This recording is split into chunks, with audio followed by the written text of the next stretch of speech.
ఈ పాలసీస్ అన్నీ కూడా మనం ఒకటే గుర్తుపెట్టుకోవాలి. మనం చేసే పబ్లిక్ పాలసీస్ ఈ రాష్ట్ర భవిష్యత్తుని మార్చడానికి ఉపయోగపడతాయి. ఆ రోజు ఒక్క ఐటీ పాలసీ ఇదే మరిగా డబ్బులు కూడా ఎక్కువ ఖర్చు పెట్టలేదు.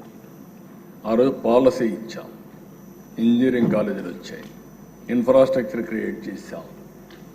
అంతా వేకెంట్ ల్యాండ్ ఉండేది, గవర్నమెంట్ ల్యాండ్ ఉండేది, ఆ ల్యాండ్ అలాట్ చేశాం.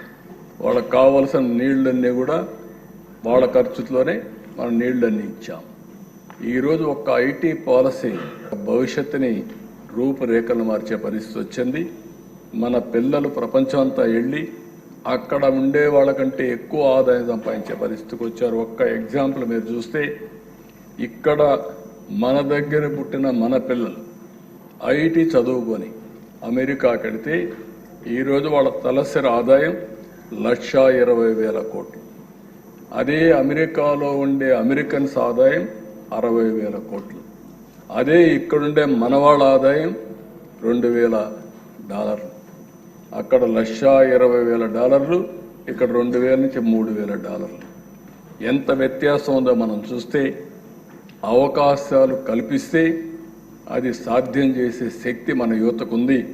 అలాంటి ఎన్విరాన్మెంట్ మనం క్రియేట్ చేయగలిగితే మాత్రం ఇది సాధ్యం అని చెప్పి తెలియజేసుకుంటూ, నేను ఈ సెక్టర్సే కాకుండా టూరిజం కూడా భవిష్యత్తులో చాలా భవిష్యత్తు ఉంటుంది, ఉపాధి అవకాశాలు ఉంటాయి, ఎకానమీకి ఊతం ఇచ్చే అవకాశం ఉంది.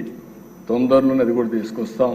ఇవే కాకుండా ఈ పాలసీస్ అన్ని తీసుకొచ్చినప్పుడు గౌరవ శాసనసభ్యుల్ని మిమ్మల్ని ఒకటే కోరుతున్నా, ప్రజా చైతన్యం తేవడం మీ బాధ్యత.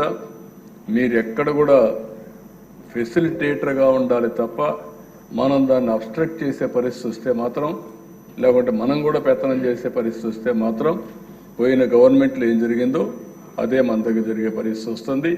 దయచేసి ప్రతి ఒక్కరిని నేను కోరేది, మనం ఇండస్ట్రీని ప్రమోట్ చేద్దాం, ప్రోత్సహిద్దాం. వాళ్ళు వచ్చినప్పుడు ఎక్కడికక్కడ మీరు కూడా మీ ప్రాంతానికి ఉద్యోగాలు వచ్చినప్పుడు మనకు కూడా బాధ్యత ఉంది. వాళ్ళకు అండగా ఉండి వాళ్ళు ప్రమోట్ చేయగలిగితే ఇంకా నమ్మకం పెరిగి ఒకరిని చూస్తే ఇంకొకరు 10 మందికి వస్తారు. ఈరోజు మీరు ఒక్క విషయం గుర్తుపెట్టుకోవాల్సిన అవసరం ఉంది. మనం చేసే పని ఏ విధంగా 10 మందికి తెలుస్తుంది. దాంట్లో ఒక ఇండస్ట్రియలిస్ట్ వచ్చి కానీ పాజిటివ్గా మాట్లాడితే 10 మంది కమ్ముకొని వస్తారు. అప్పుడే ఒక ఎన్విరాన్మెంట్ తయారవుతుంది. ఇప్పుడిప్పుడే అందరూ వచ్చే అవకాశం ఉంది. ఇది రావాలంటే ఇలాంటి పాలసీస్ రావాలి. ఆ పాలసీస్ అని మీరు చూశారు. మీరు మళ్ళీ కొంచెం అధ్యయనం చేయండి, మీరు చర్చించండి. మీరు ఏ విధంగా మీ నియోజకవర్గంలో ఇండస్ట్రీస్ని ప్రమోట్ చేయగలిగితే అది శాశ్వతంగా ఒక రిఫర్మేషన్ వస్తుంది. దీనికి మీరందరూ దోహదం చేయాల్సిందిగా మరొకసారి కోరుకుంటూ, ఈ సెషన్లోనే ఇంకా కొన్ని పాలసీలు వస్తాయి. ఆ పాలసీలన్నీ కూడా మేము ముందర పెడతాం.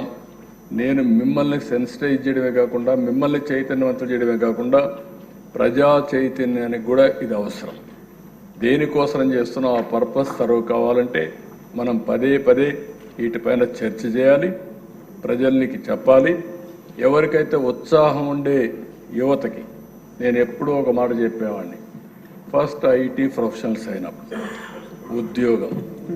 ఉద్యోగం చేసేటప్పుడు నేను చెప్పింది, మీరు ఉద్యోగాలు చేయడం కాదు, జాబ్ వర్క్ చేయడం కాదు, ప్రోడక్ట్స్ని ఇన్నోవేట్ చేయండి, ఎక్కువ డబ్బులు వస్తుందని.